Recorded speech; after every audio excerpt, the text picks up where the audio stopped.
உலக அரசியல் எப்படி ஒரு நபரை ஒரு நாட்டை மாற்றும் அப்படின்னு கேட்டிங்கன்னா ட்ரம்ப் அவர்களையும் அமெரிக்காவையும் உதாரணமாக சொல்லலாம். F-35 வீழ்த்தப்பட்டது அப்படிங்கிற ஒரு செய்தியை நேற்று நம்ம பார்த்தோம். அதன் பிறகு ஆயில் சம்பந்தமாக பலவிதமான சாங்ஷன்ஸ் தளர்வுகள் அப்படிங்கிறத அமெரிக்கா தெரிவிப்பதற்கான ஆசையை சொல்லிக்கிட்டே இருக்காங்க. இதற்கு நடுவில் ஈரான்கிட்ட 2000 கிலோமீட்டர் வர்ற வரைக்கும் தான் மிசைல் இருக்குது. இந்திய பெருங்கடலில் 4000 கிலோமீட்டர் தள்ளி நாம் என்ன செஞ்சு வச்சுருக்கோம்? அமெரிக்காவும் யூகேயும் அவங்களுடைய பேசஸ் இராணுவ முகாம்கள் அமைத்து வைத்திருக்கிறார்கள். அங்கெல்லாம் ஈரானால் எட்டி கூட பார்க்க முடியாதுன்னு நினச்சிட்டு இருந்தாங்க.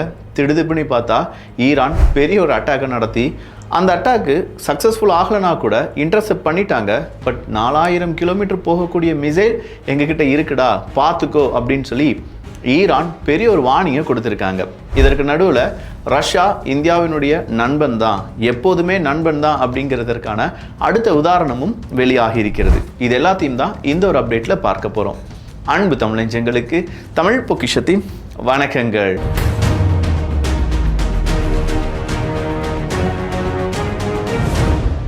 2 மில்லியன் பேரல் பெர் டே அப்படிங்கிற அளவுக்கு ரஷ்யாட்டிருந்து நாம் கச்சா எண்ணெயை வாங்க போகிறோம் அப்படின்னு சொல்கிற செய்தியை எப்போவாவது உங்களால் மறுக்க முடியுமான்னு கேட்டால் முடியவே முடியாது. என்னதான் மிடில் ஈஸ்டில் பிரச்சனை அப்படின்னாலும் ரஷ்யா உனக்கு என்ன வேணும், ஆயில் நான் தரேன், ஏதாவது ஒரு நாட்டுக்கு போயிட்டு இந்த கப்பலை திருப்பி இந்தியாவுக்கே அனுப்பி வச்சார் அப்படிங்கிறதெல்லாம் நம்ம பார்த்தோம். இந்த நேரத்தில் தான் ரஷ்யா தான் அடுத்ததாக ஆயில் நமக்கு எக்ஸ்போர்ட் பண்ணக்கூடிய நாடுகளில் முதலிடத்தில் இருக்க போகுது. பிப்ரவரியில் ஒரு டிப்பு ஒன்று உருவாச்சு. டிப்புனா நிறைய நம்ம வாங்கலை, அமெரிக்காவினுடைய அழுத்தம், அமெரிக்கா கூட ஒரு ஒப்பந்தம் போட்டது, இது எல்லாமே சலசலப்பை ஏற்படுத்திட்டு இருக்கக்கூடிய நேரத்தில் தான் ஈரானுடைய போர் அப்படிங்கிறத அமெரிக்காவும் இஸ்ரேலும் சேர்ந்து ஆரம்பிக்கிறாங்க. இந்த போர் காரணமாக நாளொன்றுக்கு 12% மக்கள் உலக நாடுகள் கேட்கக்கூடிய கச்சா எண்ணெய் மட்டும்தான் இப்போ கல்ஃப் கண்ட்ரிஸால் உருவாக்க முடியுது. இந்த ஒரு நிலைமையை நீடித்து கொண்டு இருந்தது என்றால் நிச்சயமாக என்ன ஆகும் அப்படின்னு கேட்டிங்கன்னா, கச்சா எண்ணெய் வைத்து பொருளாதாரம் அப்படிங்கிறது அடிவாங்கும். பொருளாதாரம் அடிவாங்கினா வேலை வாய்ப்புகள் இல்லாமல் போகும். வேலை வாய்ப்புகள் இல்லாமல் போனால் மறுபடியும் பொருளாதாரம் அடிவாகும். மறுபடியும் பொருளாதாரம் இல்லாமல் உள்நாட்டு புரட்சிகள் வெடிக்க ஆரம்பிக்கும். உள்நாட்டு புரட்சி வெடிக்கும் போது ஒரு நாடே காலியாகிறதுக்கான வாய்ப்புகள் இருக்குது. ஸோ இவ்வளோ பெரிய பிரச்சனைகள் வரும். அதனால் நம்ம என்ன செய்யணும்? கச்சா எண்ணெய் எல்லோருக்கும் இலகுவாக கிடைக்க வாய்ப்புகளை ஏற்படுத்தி கொடுக்கணும்னு சொன்ன அமெரிக்கா உடனடியாக எந்தெந்த நாட்டுக்கு எதிராக நம்ம இந்த மாதிரியான பொருளாதார தடை போட்டிருக்கோமோ அத்தனையும் வாபஸ் வாங்குங்கடா ஒரு 30 நாளைக்கு இந்த உத்தரவை பிறப்பிக்கிறார். இதன் காரணமாக தான் வெனிசுலாவினுடைய ஆயிலாக இருக்கட்டும், ரஷ்யாவினுடைய ஆயிலாக இருக்கட்டும், ஈவன் ஈரான் உங்களுடைய ஆயிலை கூட நீங்கள் விற்றுக்கோங்க அப்படின்னு சொல்லி அமெரிக்கா சொன்னாங்க. ஈரான் செவிலியை அரைஞ்ச மாதிரி ஒரு செய்தியை சொன்னாங்க. உன் இஷ்டத்துக்கு ஆயில் மார்க்கெட்டுக்குள்ளே என்னுடைய ஆயிலை கொண்டு வர்றதுக்கு நான் உன் அடிமை கிடையாது. இப்போதைக்கு எங்ககிட்ட ஆயிலெலாம் கிடையாது. நாங்கள் குளோபல் மார்க்கெட்டுக்குள்ளே எங்களோட ஆயிலை கொண்டு போக போகிறது கிடையாதுன்னு சொல்லிட்டாங்க. ஸோ குளோபல் மார்க்கெட்டுக்குள்ளே ஆயிலை கொண்டு போகலை அப்படின்னு சொன்ன ஈரான் ரகசியமாக சீனாவுக்கும் இந்தியாவுக்கும் ஆயில் கொடுத்துட்ருக்காங்க என்பதும் குறிப்பிடத்தக்கது. அப்படின்னா குளோபல் மார்க்கெட்டில் கச்சா எண்ணெய் வருவது யாருக்கு லாபம்? அமெரிக்காவினுடைய நட்பு நாடுகளுக்கு லாபம். நேரடியாக குளோபல் மார்க்கெட்டில் வருது, நம்ம வாங்கிக்கலாம் அப்படின்னு நினச்சி அவங்க நினச்சிருப்பாங்க போல். ஆனால் ஈரான் என்ன சொல்லிட்டாங்க? குளோபல் மார்க்கெட்டினுடைய டெஃபிஷியன்சிலாம் என்னால் நிவர்த்தி பண்ண முடியாது, நான் அந்த அளவுக்கு ஆயிலெலாம் ப்ரொடியூஸ் பண்ணலை, நீங்கள் வேணால் எங்கேருந்துனாலும் வாங்கிக்கோங்க அப்படின்னு சொல்லிட்டாங்க. ஸ்ட்ரைட் ஆஃப் ஹார்மஸையாவது திறந்து விட்றா அப்படின்னு சொன்னால் ஸ்ட்ரைட் ஆஃப் ஹார்மஸை திறக்க முடியாது. அது எப்போ போர் முடிகிறதோ, அதாவது end of war lifetime. அவங்க கேட்குறது தற்காலிக போர் நிறுத்தம், எதுக்குமே நான் வரமாட்டேன்டா, நான் கம்ப்ளீட்டான இந்த வாரம் முடிகிறது அப்படின்னு சொல்லி எனக்கு தோணா மட்டும்தான் ஸ்ட்ரைட் ஆஃப் ஹார்மஸை திறப்பேன் அப்படின்னு சொல்லிட்டு இருக்காங்க. இதுக்கு நடுவில் இன்றைக்கி சவுத் கொரியா மாதிரியான நாடுகள் ஈரான்கிட்ட போய் எப்பா ஸ்ட்ரைட் ஆஃப் ஹார்மஸை நமக்காக திறந்து விட, இல்லை நம்ம கப்பலை மட்டும் போகிறதுக்கு கொஞ்சம் ஏதாவது செய்ய அப்படின்னு சொல்லி பேச்சுவார்த்தையில் ஈடுபட்டு இருக்காங்க.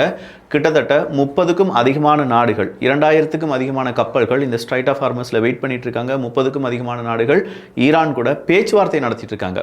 சாதாரண பேச்சுவார்த்தை கிடையாதுங்க. Iran, I am very sorry, but எங்கள் கப்பலை மட்டும் எப்படியாவது அனுப்பிவிடேன், இல்லை எங்களுக்கு மட்டும் கச்சா எண்ணெய் அனுமதி தாயேன் அப்படின்னு சொல்லிலாம் பேச்சுவார்த்தை நடத்திட்டு இருக்காங்களாம். இதுவரையிலும் ஈரான் 2-3 நாடுகளை ஓகே சொல்லி கச்சா எண்ணெயை கொண்டு போங்கன்னு சொல்லியிருக்காங்க. அதில் ஒரு நாடு எது அப்படின்னு கேட்டிங்கன்னா இந்தியா தான். அதாவது நம்ம யுவான் சீனாவினுடைய கரன்சி வச்சு ட்ரேடு பண்ணலை. அப்படி இருந்தும் ஒரு நாட்டினுடைய கப்பல் ஈரானுடைய ஸ்ட்ரைட் ஆஃப் ஹார்மஸை தாண்டி வந்தது என்றால் அது இந்தியாவினுடைய கப்பல் தான். நிறைய பேர் உடனே சொல்லுவாங்க பாகிஸ்தான் கப்பலும் வந்துச்சேப்பா அப்படின்னு சொல்லி. பாகிஸ்தான் கப்பல் பாகிஸ்தானுக்கு உதவி செய்வதற்கான கச்சா எண்ணெய் கிடையாது. பாகிஸ்தானில் சீனாவினுடைய ஏகப்பட்ட ப்ராஜெக்ட் ரன் ஆகிட்டு இருக்கு.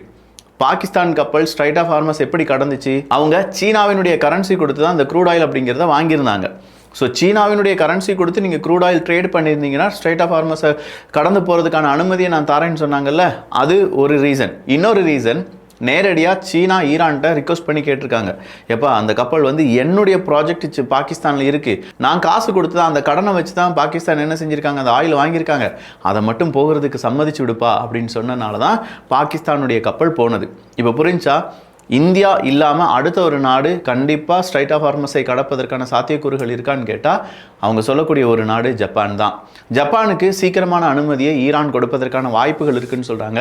ஜப்பானை வச்சு ஈரான் விளையாடக்கூடிய விளையாட்டு வேறு விதமாக இருக்கும். ஏன்னா ஆல்ரெடி தெரியும், ஜப்பான் அமெரிக்கா அப்படின்னு சொல்லும்போது ஜப்பானில் அமெரிக்காவினுடைய ஏர்பேசஸ்லாம் இருக்குது. ஆனால் அமெரிக்காவினுடைய குடுமி ஜப்பான் கிட்ட மாட்டிகிட்டு இருக்கு அப்படிங்கிறது ஈரானுக்கும் நல்லா தெரியும். ஸோ ஜப்பானினுடைய தேவைகள் என்ன, ஜப்பானுக்கு ரொம்ப முக்கியமான உதவியாக இந்த கச்சா எண்ணெயினுடைய இந்த ட்ரேடு இருக்கும் அப்படிங்கிறதுனால ஒருவேளை ஈரான் சம்மதம் தெரிவிப்பதற்கான வாய்ப்புகள் இருக்குது. அப்போ ஈரானுடைய ஒரு மிசைல், பெரும் மிசைல் ஒன்று 4000 கிலோமீட்டர் தாண்டி இந்திய பெருங்கடலில் இருக்கக்கூடிய மிக முக்கியமான இராணுவ பேசஸில் ஒரு தாக்குதலை நடத்த திட்டமிட்டிருந்தார்கள். அதை யூகேயும் அமெரிக்காவும் சேர்ந்து தடுத்துட்டாங்க அப்படிங்கிற ஒரு செய்தி காலையிலேருந்து பரபரப்பாக ஓடிட்டு இருந்துச்சு. பட் அது சாதாரண செய்தி கிடையாது, அதுதான் மரண எச்சரிக்கை. ஈரானை நாங்கள் அடித்து முடிச்சிட்டோம், இனி ஈரானால் எந்திரிக்கவே முடியாது, ஈரானில் சிலோஸே கிடையாது, ஈரானில் அவங்களுடைய அண்டர் கிரவுண்ட் ஃபெசிலிட்டிக்கு போகிறதுக்கான வாயில் எல்லாமே அடைக்கப்பட்டு விட்டது, இந்த செய்தியெல்லாம் சொன்னது நாம் கிடையாது. இஸ்ரேலும் சொன்னாங்க, அமெரிக்காவும் சொன்னாங்க. மாற்றி மாற்றி மாற்றி இந்த நியூஸ் எப்போவுமே ப்ரொஜெக்ட் பண்ணிகிட்டே இருந்தாங்க. ஈரானால் முடியாதுன்னு சொன்னவங்க இன்னைக்கு ஈரான்லேருந்து ஒரு மிசைல் வந்து இந்த 4000 கிலோமீட்டர் தள்ளி வந்துருச்சப்பா அப்படின்னு சொல்லக்கூடிய செய்தியை வெளியிடுகிறார்கள். ஈரான்ட்டு தான் எந்த ஃபெசிலிட்டியுமே இல்லையே, ஈரான்ட்டு எந்த லான்ச்சரும் இல்லையே, ஈரான்ட்டு எந்த சிலோஸும் இல்லையே, எப்படி ஈரான் இந்த மிசைலை ஏவுனாங்க அப்படிங்கிறது இன்னைக்கும் மர்மமாக தான் இருக்குது அப்படின்னு சொல்கிறாங்க. ஈரானுடைய இந்த மிசைல் இது ஒரு மிசைலாக இருக்க வாய்ப்பு கிடையாது. இதே மாதிரி பல மிசைல் ஈரானுடைய அண்டர் கிரவுண்ட் ஃபெசிலிட்டியில் இருக்க வாய்ப்புகள் இருக்குது. எனவே நம்ம கொஞ்சம் சூதானமாக தான் இருக்கணும் அப்படிங்கிற தகவலை பென்டகன் கொடுத்திருக்கிறார்கள். பட் அமெரிக்கா ஒரு படிக்கு மேலே எனக்கு 200 பில்லியன் வேணும், அப்படின்னா தான் நான் ஈரானை வந்து என்ன செய்ய முடியும், சமாளிக்க முடியும்னு சொல்லி பென்டகன் வழியாக ஒரு ஃபண்டுக்கு ரிக்வெஸ்ட் வச்சுருக்காங்கல்ல. ஈரான் என்ன செஞ்சுருக்காங்க, ஈரானை பொறுத்த வரைக்கும் நீ எவ்வளோ வேணாலும் ஃபண்டை வச்சுக்கோ, என்கிட்ட இருக்கக்கூடிய ஒரு மிசைலுக்கு சாம்பிள் மட்டும் அனுப்புறேன்னு சொல்லி ஒரு சாம்பிள் அனுப்பி விட்டுருக்காங்க. இதுக்கு நடுவில் இன்னைக்கு உக்ரைனுக்கு போகிற போக்கில் ஒரு மிதியை கொடுத்தாரு ட்ரம்ப் அவர்கள். என்னப்பான்னு சொன்னால், நான் தான் அமெரிக்காக்கே உதவி செய்கிறேன், நான் தான் கல்ஃப் நாடுகளுக்கே உதவி செய்கிறேன், எனக்கு பணத்தை மட்டும் தாங்க அப்படின்னு சொல்லி ஒருத்தர் ரொம்ப பெரிய அளவில் ஆடிட்டு இருக்காரு. அப்படின்னா அது வேறு யாருமே இல்லை, ஜெலன்ஸ்கி அவர்கள் தான். கிட்டத்தட்ட 228க்கும் அதிகமான ஜெலன்ஸ்கி உக்ரைன் நாட்டை சார்ந்த மிக முக்கியமான இராணுவ அதிகாரிகள் ரொம்ப பயிற்சி கொடுப்பதற்காக கல்ஃப் நாடுகளுக்கு போயிருக்காங்க.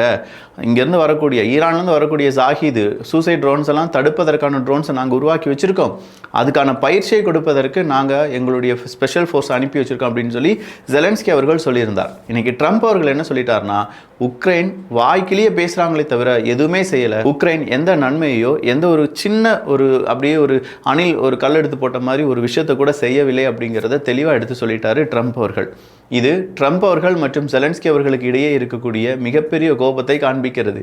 எனக்கே நீ உதவி செய்கிற அப்படின்னு சொல்லிட்டியே, எனக்கு எவ்வளோ பெரிய அவமானம் அப்படின்னு சொல்லி அமெரிக்கா பார்க்க, நான் சொன்ன உதவிகள் ஜாகிதை அழிப்பதற்கு தானே, அதையே நீங்கள் பெருசாக எடுக்கிறீங்க அப்படின்னு சொல்லி உக்ரைன் கேட்க, உக்ரைன் ஒன்றுமே செய்யலை அப்படின்னு சொல்லி ஒரே போடா இதுக்கு ஒரு என் கார்டை போட்டு வச்சுட்டார். ஸோ இதுவரையிலும் ஈரான் அமெரிக்காவினுடைய நட்பு நாடுகளில் இருக்கக்கூடிய அமெரிக்காவினுடைய ராணுவ பேசஸ், ஏர் பேசஸ் அப்படின்னு சொல்லும்போது 55 லொகேஷனில் அட்டாக் அப்படிங்கிறத நடத்தியிருக்காங்க. ஸோ இந்த 55 லொகேஷன் அப்படிங்கிறது வெவ்வேறு நாடுகள் இருக்கக்கூடிய லொகேஷனாக இருந்தாலுமே இது எல்லாமே அமெரிக்காவுக்கு மிகப்பெரிய பலமான அடியை கொடுத்திருக்கும் அப்படின்னு சொல்லக்கூடிய தகவலை ஈரானும் பகிர்ந்திருக்கிறார்கள். அடுத்ததா க்ரூட் ஆயில் தான். க்ரூட் ஆயில் இன்னைக்கு $110 ஏதோ வந்துருச்சுன்னு சொல்றாங்க. இந்த வாரம் முடிவுக்குள்ள இதே மாதிரி பிரச்சனைகள் ஓடிட்டே இருந்துச்சுன்னா $119 வரை வர்றதுக்கான வாய்ப்புகள் இருக்குன்னு சொல்றாங்க. 12 மில்லியன் பேரல்ஸ் பெர் டே அப்படிங்கிற அளவுக்கு ட்ராப் ஆயிடுச்சுன்னு சொல்றாங்க. அதாவது 12% அளவுக்கு ட்ராப் ஆயிடுச்சு அப்படின்னு சொல்றாங்க. இதெல்லாம் இப்படி இருக்கும்போது ஈரானுக்குள்ள நேரடியாக தாக்குதல் நடத்துவதற்கு அமெரிக்கா கிட்டத்தட்ட அவங்களுடைய 2500 ராணுவ வீரர்கள், மெரைன் ராணுவ வீரர்கள் அப்படிங்கிறவங்க அனுப்பப்பட்டிருக்கிறார்கள். அது மட்டும் இல்லாமல் ஒரு யூஎஸ்எஸ் பாக்ஸர் அப்படிங்கிற ஒரு அசால்ட் ஷிப் அப்படிங்கிறதையும் அனுப்பி வச்சிருக்காங்க. நிலத்திலும் நீரிலும் இயங்கக்கூடிய ஒரு ஷிப் தான் இந்த யூஎஸ்எஸ் பாக்ஸர் அப்படிங்கிறது. ஸோ யூஎஸ்எஸ் பாக்ஸர் அனுப்பி வச்சிருக்காங்க, மெரைன் டீம் அனுப்பி வச்சிருக்காங்க அப்படின்னு சொல்லும்போதே சீக்கிரமாக காலாட்படை தாக்குதல் அப்படிங்கிறத அமெரிக்கா இனிஷியேட் பண்ணிடுவாங்களோ? அப்படி இனிஷியேட் பண்ணிட்டாங்கன்னா ஈரான் நேரடி யுத்தம் அப்படிங்கிறத விட கொடூர யுத்தத்துக்கு மாறிவிடும். ஆனால் ஈரானை அமெரிக்கா நினைக்கிற மாதிரி அவ்வளோ சிம்பிளாக போய் 4 அடி அடிச்சுட்டு திரும்பிடலாம் அப்படின்னு ஈரான் தப்பு கணக்கே போட்டக்கூடாது. ஈரானுடைய நிலப்பகுதி அமைந்திருக்கக்கூடிய அந்த பருவமும் அங்கே இருக்கக்கூடிய மலைகளும் குன்றுகளும் கண்டிப்பாக அமெரிக்க போர் வீரர்களுக்கு மிகப்பெரிய ஒரு பிரச்சனையாக மாறும். இன்னைக்கு பார்த்து நம்முடைய பிரைம் மினிஸ்டர் நரேந்திர மோடி அவர்கள் அங்கே இருக்கக்கூடிய பிரசிடென்ட் பெசஸ்கியன் அவர்கள் கூட பேசிட்டார். ஒன்றும் பயப்படாதீங்க, நீங்கள் இந்தியாவுக்கு ரொம்ப நல்லது செஞ்சுருக்கீங்க, அங்கே இருக்கக்கூடிய இந்தியர்களுக்கு நீங்கள் பாதுகாப்பு கொடுத்துருக்கீங்க அப்படின்னு சொல்லி ஈரான் ஈரானும் இந்தியாவும் பாசிட்டிவாக பேசிக்கொண்டார்கள் அப்படிங்கிற ஒரு செய்தி வெளியாகி இருக்கிறது. இதை கேட்ட உடனே நிறைய பேர் ஐயோ மோடி கூட போய் பேசிட்டாரா பெசஸ்கியன் அவர்கள், நாங்கள் எப்படி இனிமேல் இதை எதிர்த்து கேள்வி கேட்பது அப்படிலாம் சொல்லிட்டு இருப்பாங்க. இந்தியா எங்கேயும் தலை குனியவில்லை டப்பிகளா. தலை நிமிர்ந்து இருக்கக்கூடிய இந்தியா இன்னைக்கும் ஈரானுடைய பிரசிடென்ட் கூட பேச்சுவார்த்தை நடத்தியிருக்காங்க அப்படிங்கிற ஒரு செய்தியை அஃபிஷியலாக நம்முடைய பிரைம் மினிஸ்டர் அக்கௌண்ட்லேருந்து நீங்கள் பார்க்கலாம். இந்த நாட்டு கூட மட்டும்தான் பேசிகிட்டு இருக்கோமா அப்படின்னு கேட்டால் இல்லையே, நம்ம ரஷ்யா கூட பேசிகிட்டு இருக்கோம். நான் சொன்னேன்ல, ரஷ்யா தான் இந்த மாதம் நமக்கு அதிக கச்சா எண்ணெயை எக்ஸ்போர்ட் பண்ண நாடாக இருக்க போகிறது. ஈரான் விஷயத்தில் நான் ஈரானுக்கு சப்போர்ட்டாக தான் இருக்க போகிறேன் அப்படிங்கிறத ரஷ்யா அழுத்தம் திருத்தமாக இன்றைக்கி சொல்லியிருக்காங்க. நிறைய பிரச்சனைகளை நான் பார்த்துட்ருக்கேன். பேச்சுவார்த்தை வழியாக முடிய வேண்டிய பிரச்சனை நாளுக்கு நாள் பெருசாகிட்டே இருக்குது. ஒரே ஒரு சொல்யூஷன் தான், கண்டிப்பாக பேச்சுவார்த்தை. அதையும் மீறி ஈரானுக்கு ஏதாவது பிரச்சனை வருகிறது என்றால் ஈரானும் நாங்களும் மிகப்பெரிய நண்பர்கள், அந்த நட்பு தொடரும் அப்படிங்கிறத புட்டின் அவர்கள் இன்னைக்கு வெளிப்படையாகவே அறிவித்து விட்டார். கடைசியா பிரிட்டனை பொறுத்த வரைக்கும் நாங்கள் மறைமுகமாக இந்த யுத்தத்துக்கு வரவழைத்து கொண்டிருக்கிறோம். ஏன்னா பிரிட்டனுடைய ஏர்பேஸும் இந்திய பெருங்கடல் இருந்துச்சு. அதை நோக்கி தான் யாருடைய மிசைல் இருந்துச்சு? ஈரானுடைய மிசைல் இருந்துச்சு. ஈரானினுடைய இந்த அட்டாக் அப்படிங்கிறது, அதுவும் குறிப்பாக டியாகோ கார்சியா அப்படிங்கிற பகுதியில் நடந்த அட்டாக் அப்படிங்கிறது எங்களால் பொறுத்துக்கொள்ள முடியாது. இதை நாங்கள் வன்மையாக கண்டிக்கிறோம்.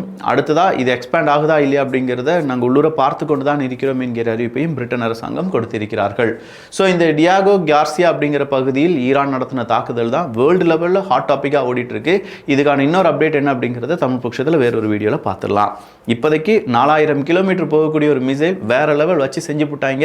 அமெரிக்கா பேச்சுவார்த்தைக்கு அழைத்தும் இது நான் பீஸே இல்லை, வார் எண்ட் அப்படிங்கிறது எங்களுக்கு பெர்மனன்ட் எண்டு தான் வேணுமே தவிர டெம்பரரி எண்ட் தேவையில்லை அப்படின்னு சொல்லி அமெரிக்காவினுடைய பேச்சுவார்த்தையும் சீஸ்ஃபயரையும் நிராகரித்திருக்கிறது ஈரான் என்பதும் குறிப்பிடத்தக்கது. இதே மாதிரி அப் டு டேட்டான வெரிஃபைட் நியூஸ் எல்லாம் தெரிந்து கொள்வதற்கு தமிழ் பட்சம் சேனலை சப்ஸ்கிரைப் பண்ணிக்கோங்க. நல்லதை பகிர்ந்து ஷேர் பண்ணி நல்ல சமுதாயத்தை உருவாக்குவோம். நன்றி, வணக்கம்.